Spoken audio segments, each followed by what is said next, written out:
우리나라 역사 가운데 기독교 신앙을 가진 훌륭한 위인들이 많이 계십니다.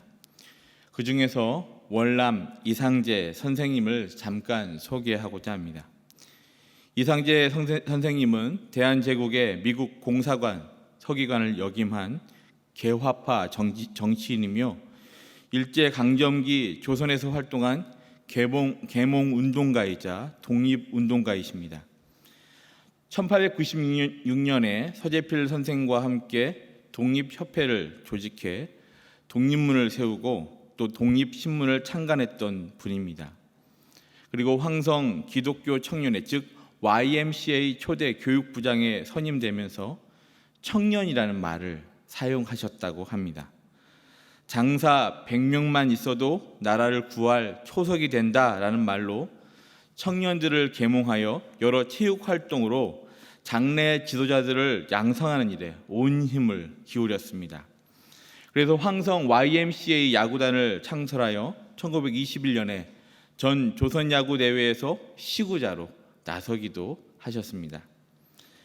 그런데 이상제 선생님이 평생의 삶에 있어서 가장 큰 변화를 경험한 것은 1902년 개혁당 사건으로 아들 이승인과 함께 3년형을 살 때였다고 합니다. 이 투옥을 하는 동안 안타깝게도 아들이 감옥에서 당한 고문의 후유증으로 추록 후 사망하는 비극을 겪게 됩니다. 이 감옥 안에서 동료였던 이승만이 전해준 성경책을 읽게 됩니다. 사실 이상제 선생님은 전에도 서구 문명을 배우기 위해서는 성경을 읽어야 한다는 청나라 외교관의 말을 듣고 한문 성경책을 읽어보았다고 합니다. 그런데 자신의 기대에는 성경책 안에는 강국이 될 수 있는 비법, 군대 훈련법이나 군함 건조법 같은 것이 있을 줄 알았는데 떡 5개와 물고기 2마리로 5,000명을 먹였다든가 죽은 사람이 다시 살아났다는 얘기만 가득하여서 실망하여 성경책을 던져버리고 말았다고 합니다. 그런데 감옥 안에서 인생 중 가장 큰 슬픔과 절망, 원한이 가득하여서 고통스러웠을 때 마태복음 5장 43절, 44절 말씀이 그의 심령에 빛을 비추어 줍니다. 또 내 이웃을 사랑하고 내 원수를 미워하라 하였다는 것을 너희가 들었으나 나는 너희에게 이르노니 너희 원수를 사랑하며 너희를 박해하는 자를 위하여 기도하라. 이 말씀을 듣고 이상제 선생님은 진리를 깨닫고 원한 맺힌 마음까지 풀리게 되는 변화를 경험합니다. 그 이후 이상제 선생님은 계속해서 요한복음서를 읽으면서 깊은 감동을 받고 예수님을 영접하여 그리스도인이 됩니다. 이때 이상제 선생님은 삶의 완전한 변화를 경험하게 되었고 기독교 신앙으로 독립운동에 더욱 적극적으로 참여하게 되었다고 합니다. 그런데 기독교 역사 가운데 하나님의 말씀으로 변화된 사람이 월남 이상제 선생님만 있었을까요?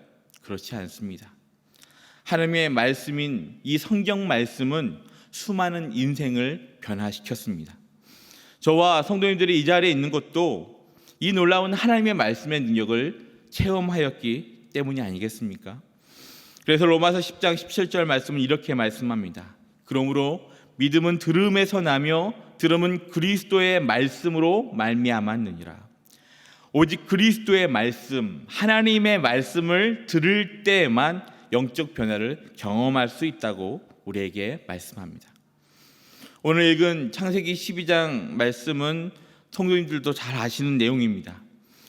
아브라함을 복 그 자체가 되게 하시겠다는 하나님의 약속이 주어지고 아브라함은 믿음으로 순종하는 장면이 오늘 본문의 내용입니다.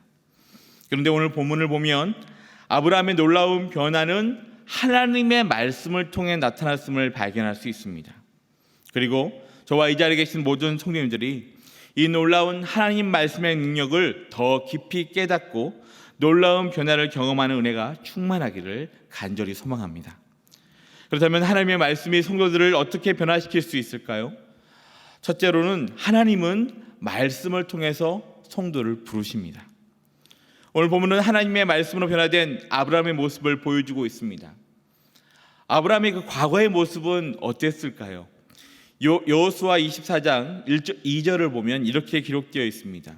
여호수아가 모든 백성에게 이르되 이스라엘의 하나님 여호와께서 이같이 말씀하시기를 옛적에 너희의 조상들 곧 아브라함의 아버지 나홀의 아버지 데라가 강 저쪽에 거주하여 다른 신들을 섬겼으나. 아브라함의 아버지인 데라는 갈대아 우르 땅에서 다른 신들을 섬겼던 자라고 여호수아는 말하고 있습니다. 지금도 고대 근동 지역의 수많은 고고학 유적들을 보면 메소포타미아 문명의 중심에 있었던 갈대아 땅이나 또 가나안 지역은 수많은 우상들이 존재했던 곳임을 알 수 있습니다. 특히 농사나 자연을 주관하는 신인 바알이나 아세라와 같은 우상은 오랜 시간 동안 메소포타미아 문명 전체에 영향을 미쳤습니다. 아브라함의 아버지였던 데라도 다른 신들을 섬겼던 자였다고 여호수아는 증언하고 있습니다. 창세기 말씀을 통해 학자들이 추측하기는 데라의 우상 숭배했던 모습을 가족들의 이름과 연관지어서 해석하기도 합니다. 데라는 자신의 딸의 이름을 사레라고 지었는데 사레라는 말 그 자체는 여왕이라는 뜻이 있고 달의 신의 아내 이름이었다고 합니다. 그리고 데라의 아들인 하란의 딸 이름을 밀가라고 지었는데 밀가라는 이름은 하늘의 여왕이라는 뜻을 가지고 있고 달의 신의 딸의 이름을 말하는 것이었습니다.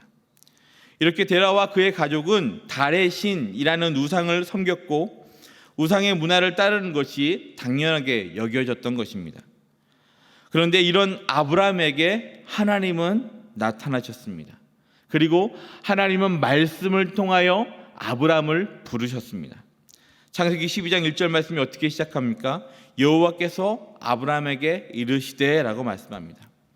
하나님께서 아브라함을 찾아가셨습니다. 그리고 말씀하셨습니다.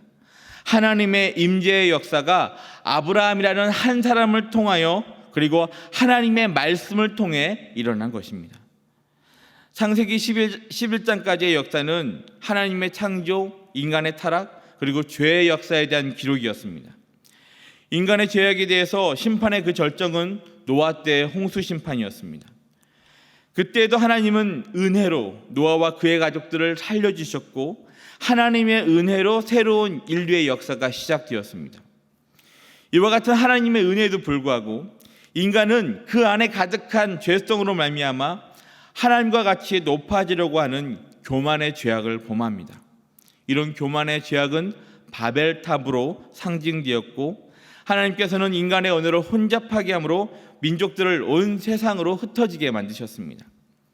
이렇게 노아의 홍수 이후로 10세대가 흘러가는 동안 하나님은 침묵하에 왔습니다. 죄악으로 인하여 세상에는 소망 없는 시간들이 흘러만 갔습니다. 그런데 이때 하나님의 말씀의 역사가 아브라함이라는 한 사람에게 임합니다. 그 한 사람 아브라함에게 하나님은 자신을 계시하여 주셨습니다. 그 아브라함의 변화는 하나님의 말씀을 통한 부르심으로 나타났습니다. 이전에는 아버지 데라의 뜻대로 그들이 섬겼던 우상 문화를 따르며 살았지만 말씀으로 다가오신 하나님을 만났을 때 아브라함은 새로운 삶으로 변화되었습니다. 이런 변화는 하나님께 부름받은 성도들에게도 동일하게 나타납니다. 아브라함 스스로 하나님을 만날 수도 없었고 하나님의 뜻을 알 수 없었던 것처럼 죄인된 인간도 스스로의 힘으로 하나님께 나아갈 수 없고 하나님의 뜻을 알 수 없습니다. 오직 하나님께서 우리의 인생 가운데, 우리의 심령 가운데 말씀의 빛을 비추어 주셔야지 우리는 죄악된 옛사람을 벗어나 변화될 수가 있습니다. 그렇기에 성도로 부름을 받고 성도로 살아가는 것은 하나님의 말씀과 분리될 수 없습니다. 성도로 부름받는다는 것은 진리의 말씀을 통해서 다시 태어나는 것을 의미합니다. 베드로전서 1장 23절 말씀을 제가 읽겠습니다. 너희가 거듭난 것은 썩어질 씨로 된 것이 아니요 썩지 아니할 씨로 된 것이니 살아있고 항상 있는 하나님의 말씀으로 되었느니라. 하나님의 말씀을 받아들이는 순간 썩지 아니할 씨앗, 하나님의 말씀에 생명력이 나타난다고 말씀합니다. 이 새 생명은 항상 말씀이라는 토양 속에서만 자랄 수 있습니다. 그래서 하나님의 말씀은 살아있고 우리와 항상 함께 있는 것입니다. 그런데 성도로 부름받을 때만 하나님의 말씀이 필요합니까? 그렇지 않습니다. 아기가 자랄 때 엄마의 젖이 필요한 것처럼 영적으로 새로 태어난 신자에게도 말씀이라는 영적인 양식이 절대적으로 필요합니다. 베드로서 2장 2절 말씀을 보면 갓난아기들 같이 순전하고 신령한 젖을 사모하라. 이는 그로 말미암아 너희를 구원에 이르도록 자라게 하려 함이라 라고 말씀합니다. 아기가 순전하고 신령한 젖을 사모하는 것처럼 성도들도 구원이 완성되도록 자라게 하는 하나님의 말씀을 계속 사모하라고 말씀합니다. 이렇게 하나님의 말씀만이 바로 저와 성도님들에게 생명을 주고 성장하게 합니다. 왜냐하면 그 안에는 하나님의 생명의 능력이 있기 때문입니다. 그렇기 위해 새로운 생명의 삶을 누리기 위해서는 우리의 욕망과 우리의 생각이 하나님의 말씀보다 앞서서는 안 됩니다. 하나님의 말씀으로 변화를 경험한 성도는 그 변화의 능력이 있음을 믿기에 말씀을 더욱더 사모합니다. 겸손함으로 또 사모함으로 하나님의 말씀을 접합니다. 사랑하는 성도 여러분, 우리를 성도로 부르신 그 하나님의 말씀, 그 음성을 기억하고 감사의 자리로 나아가시기를 바랍니다. 그리고 저절 사모하는 아기처럼 순전하고 신령한 하나님의 말씀을 더 갈급함으로 사모하시기를 바랍니다. 말씀으로 아브라함에게 다가가시고 부르신 것처럼 하나님은 저와 모든 성도들에게 말씀으로 다가오십니다. 그렇기에 우리는 말씀에 귀를 기울이는 것입니다. 그리고 구원이 완성되기까지 자라게 하시는 말씀의 그 생명력을 우리는 소유하면서 살아야 합니다. 이 놀라운 하나님의 말씀을 경험하시는 저와 모든 성도들이 되시기를 주님의 이름으로 축복합니다. 또 하나님의 말씀이 성도들을 어떻게 변화시킬 수 있습니까? 하나님의 말씀을 통해 성도로 부르셔서 생명을 경험하게 하실 뿐만 아니라 다음으로 하나님의 말씀은 새로운 비전과 사명의 자리로 우리를 보내십니다. 그 이유는 하나님은 저와 성도님들을 사용하셔서 하나님의 놀라운 역사를 완성하기를 원하시기 때문입니다. 그래서 하나님께서는 말씀을 통해 우리에게 새로운 비전과 새로운 사명을 우리에게 주십니다. 오늘 본문에서 하나님께서는 아브라함을 어떻게 새로운 비전과 사명의 자리로 이끄십니까? 먼저 오늘 본문 이전의 상황을 볼 필요가 있습니다. 오늘 함께 읽은 12장 전에 11장 31절 말씀 보면 이렇게 기록되어 있습니다. 데라가 그 아들 아브람과 하란의 아들인 그의 손자 롯과 그의 며느리 아브람의 아내 사레를 데리고 갈대아인의 우르를 떠나 가나안 땅으로 가고자 하더니 하란에 이르러 거기 거류하였으며, 데라와 아브람이 갈대아 우르 땅을 떠났을 때 가야 할 목적지가 있었다라고 말씀합니다. 그곳이 어디입니까? 가나안 땅이었습니다. 그런데 데라는 하란에 거류하였다라고 말씀하고 있습니다.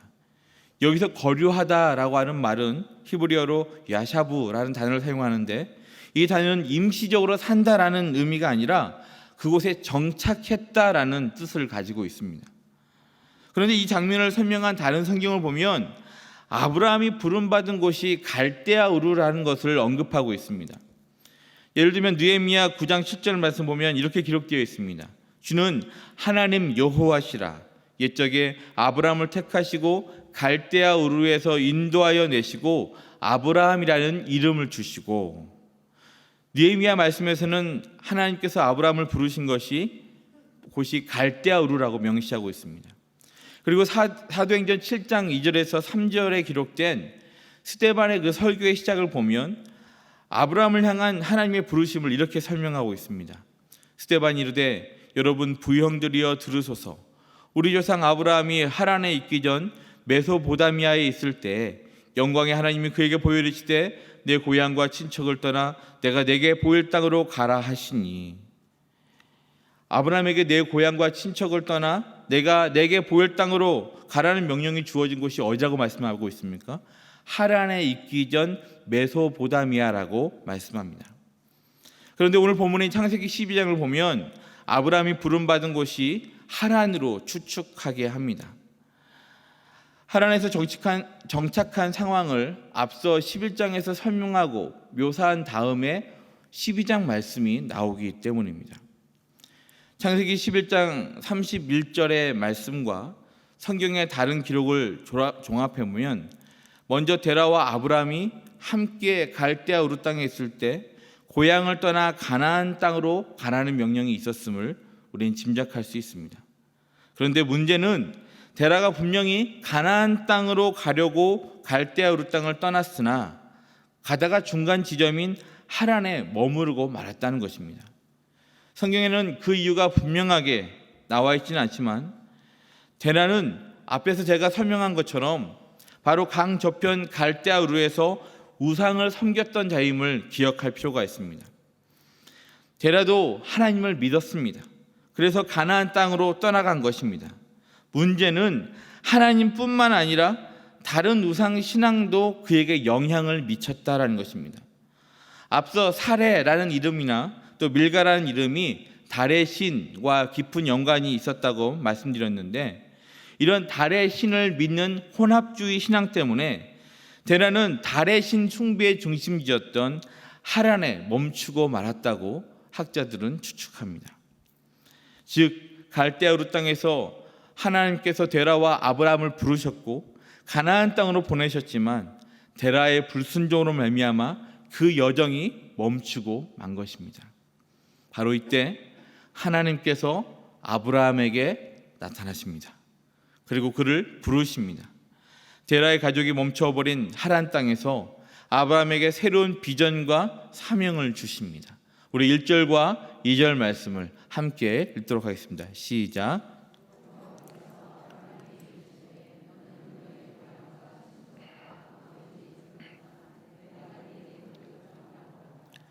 내가 너로 큰 민족을 이루고 내게 복을 주어 내 이름을 창대하게 하리니 너는 복이 될지라. 창세기 11장에서 아브라함을 포함한 데라의 가족이 갈대아 우르 땅에서 부름받고 12장에서 하나님은 아브라함을 하란 땅에서 다시 부르셔서 새로운 비전과 사명의 자리로 이끄심을 볼 수 있습니다. 하나님께서 아브라함에게 너의 고향과 친척과 아버지의 집을 떠나 내게 보여줄 땅으로 가면 하나님께서 성취하실 것이 무엇인지 보여주신 그 비전에 대해서 말씀하고 있습니다. 첫 번째는 아브라함에게 자손을 주고 큰 민족을 이루게 하시겠다라는 비전입니다. 이 비전을 받았을 때만 해도 아브라함에게는 자식이 없었습니다. 그런데 대를 이을 수 있도록 아들을 주겠다고 말씀하신 것입니다. 아브라함의 자손이 대를 이어 번성하여 마침내 큰 민족이 될 수 있도록 하나님께 지켜주시겠다고 복을 주시겠다는 그 약속이 비전으로 제시되었습니다. 두 번째는 가나안 땅과 이방 땅에서 아브라함이 나그네가 될지라도 그의 이름을 창대하게 해주겠다는 비전입니다. 하나님께서는 아브라함의 이름을 존귀하게 만들어주시겠다고 약속하셨습니다. 그래서 창세기 12장 이후를 보면 아브라함이 당시 한 나라의 왕을 두려워 떨게 만드는 장면을 볼 수 있습니다. 나그네였던 아브라함이 가나안 땅에서 다국적 군대와의 전쟁에서 승리하고, 또한 애굽의 바로 왕이나 그럴 땅의 왕이었던 아비멜렉도 아브라함을 통해 나타난 하나님의 역사를 보며 아브라함을 존귀하게 높이는 장면들이 기록되게 됩니다. 그리고 하나님께서 보여주신 비전은 세 번째로 복의 통로가 되게 하시겠다는 비전입니다. 사람들이 아브라함을 축복하면 하나님의 복이 아브라함을 통하여 흘러나가게 될 것이라고 약속하십니다. 반대로 그를 저주하게 되면 하나님의 저주가 임할 것을 말씀합니다. 그러므로 세상의 모든 족속들이 아브라함을 하나님의 사람으로 대접하고 그에게서 하나님을 창조주로 섬기는 방법을 배우기만 한다면 아브라함의 복이 그들에게 흘러갈 것을 비전으로 보여주셨습니다. 아브라함의 복은 아브라함 자신이나 가족들에게만 한정되어 있던 것이 아니었습니다. 온 세상을 향해 흘러가는 하나님의 복에 대해서 비전으로 보여주신 것입니다. 하나님은 이렇게 말씀을 통하여 아브라함에게 새로운 비전을 보여주셨습니다. 그런데 아브라함이 이 비전에 대해서 어떻게 반응합니까? 그것이 4절 말씀에 나와 있습니다. 이에 아브라함이 여호와의 말씀을 따라갔고 롯도 그와 함께 갔으며 아브라함이 하란을 떠날 때 75세였더라. 여기서 핵심적인 문장은 여호와의 말씀을 따라갔다라는 말씀입니다. 따라가다는 이 단어는 동행하다는 뜻도 가지고 있습니다. 하나님의 말씀하신 그 약속을 의지하여 롯과 함께 하란을 떠나게 됩니다. 그리고 새로운 사명을 받은 아브라함이 하나님의 말씀과 동행하여 갔다라고 오늘 본문은 말씀합니다. 히브리서 11장 8절 말씀은 아브라함에 대해서 이렇게 말씀합니다. 믿음으로 아브라함은 부르심을 받았을 때 순종하여 장래의 유업으로 받을 땅에 나아갈새 갈 바를 알지 못하고 나아갔으며, 갈 바를 알지 못했습니다. 하지만 기업으로 받을 땅을 향한 그 발걸음을 시작할 수 있는 이유는 하나님의 말씀을 통해 그게 새로운 비전, 새로운 사명이 그에게 주어졌기 때문입니다. 그 비전을 이루기 위해 하나님의 말씀과 그는 동행하였습니다. 사랑하는 성도 여러분, 하나님께서 저와 성도님들을 하나님의 말씀으로 성도로 부르셨다면 이제는 새로운 사명의 자리로 우리를 보내심을 믿으시길 바랍니다. 아브라함의 아버지인 데라도 갈대아 우르 땅에서 하나님께서 함께 부르셨지만 새로운 사명의 자리로 나아가지 못하고 하란 땅에서 멈추고 말았습니다. 그렇지만 하나님의 비전은 멈추지 않았습니다. 아브라함을 부르셔서 큰 민족을 이루어 주시고 그의 이름을 창대하게 하시고 그가 복의 통로가 되게 하시겠다는 그 비전을 보여주시고 이루어 가셨습니다.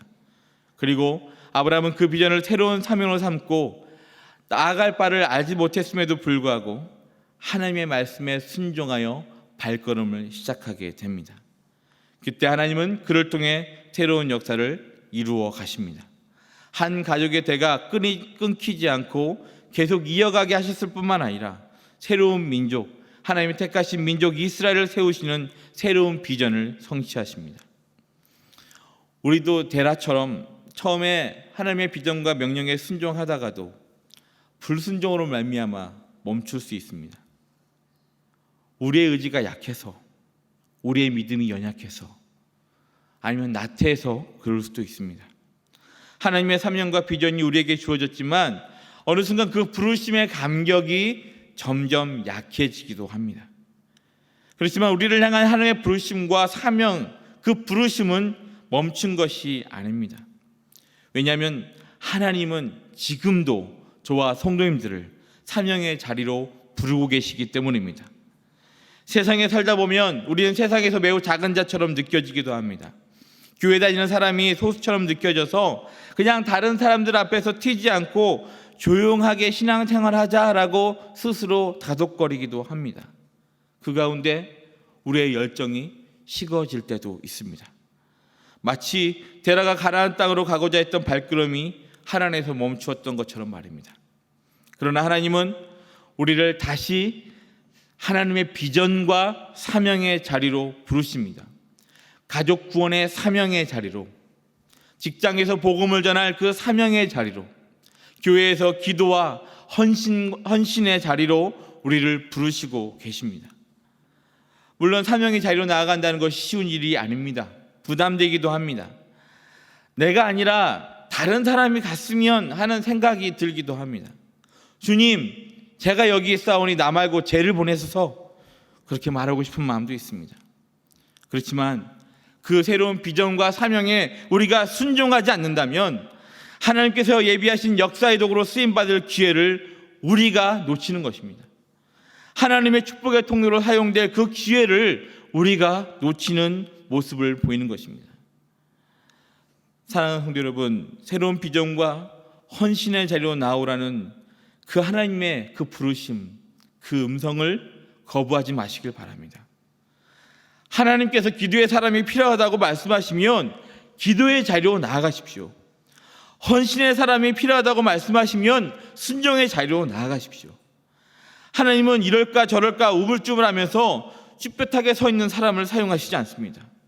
오직 말씀을 사모함으로 헌신의 자리로 순종하며 나아갈 때 하나님은 우리를 변화시켜 주시고 새로운 비전과 사명으로 우리를 새롭게 하여 주십니다. 지금 함께하고 있는 정기원 200일 성경 통독을 그냥 의뢰의 교회에서 하는 행사련이 생각하지 마시길 바랍니다. 이 말씀을 통해서 하나님, 내 심령 가운데 이 말씀의 능력이 강력하게 역사하여 주시옵소서라는 마음으로 나아간다면 그 200일은 하나님과 동행하는 새로운 비전과 사명의 시간이 될 것입니다. 울산교회 모든 성도들이 함께 보고 있는 큐티집, 사달았는데 그냥 책장에만 꽂혀 있는 것에 마음이 아파서 도저히 못 가져가겠습니다. 그런 생각하지 마십시오. 그 말씀, 그 책상에 앉아서 우리가 그 말씀을, 하나님의 말씀을 듣고 그 말씀에 집중한다면, 우리가 그 말씀을 묵상한다면 하나님은 우리의 심령 가운데 마치 나팔과 같은 큰 소리로 말씀으로 들려주실 것입니다. 하나님께서는 생명의 말씀을 통해서 새로운 비전과 사명을 주시고 감당할 수 있는 힘을 주십니다. 이 놀라운 말씀의 능력을 경험하시는 저와 모든 성도님들이 되시기를 주님의 이름으로 축복합니다. 이제 말씀을 맺고자 합니다.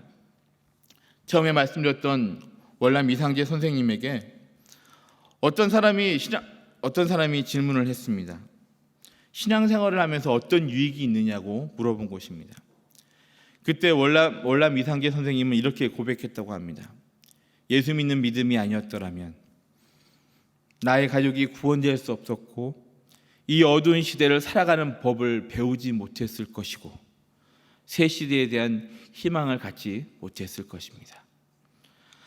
하나님 말씀으로 변화되어 이 땅의 회복을 위해 기독교 신앙으로 헌신하였던 이상재 선생님처럼 우리도 이런 고백으로 살아야 하지 않겠습니까? 하나님의 말씀이 나를 살렸고 나를 성도로 세우셨고 새로운 비전과 사명으로 우리를 이끌고 계심을 우리가 경험해야 되지 않겠습니까? 저는 이런 고백이 우리의 입술에서 떠나지 않기를 소망합니다. 하나님의 말씀 때문에 내가 새 생명을 얻게 되었습니다. 하나님의 말씀 때문에 이 어두운 세상에서 길을 잃지 않고 살 수 있었습니다. 하나님의 말씀 때문에 새로운 희망을 놓치지 않고 살았습니다. 오늘부터 개정된 방역 지침에 따라 조금 완화가 되었으니까 이 정상화될 때를 준비하는 마음으로 우리 옆에 분들과 함께 이런 고백으로 함께 나아갔으면 좋겠어요. 제가 하는 말을 듣고 따라하시면서 옆에 분들과 고백하겠습니다. 옆에 분들을 바라보시면서 고백하겠습니다. 하나님 말씀 때문에 내가 새 생명을 얻게 되었습니다. 하나님의 말씀 때문에 이 어두운 세상에서 길을 잃지 않고 살 수 있었습니다. 하나님 말씀 때문에 새로운 희망을 놓치지 않고 살았습니다. 오늘 본문에 나온 아브라함처럼 이 놀라운 변화의 역사를 하나님 말씀을 통해 경험하시는 모든 성도님들이 되시기를 주님의 이름으로 축복합니다.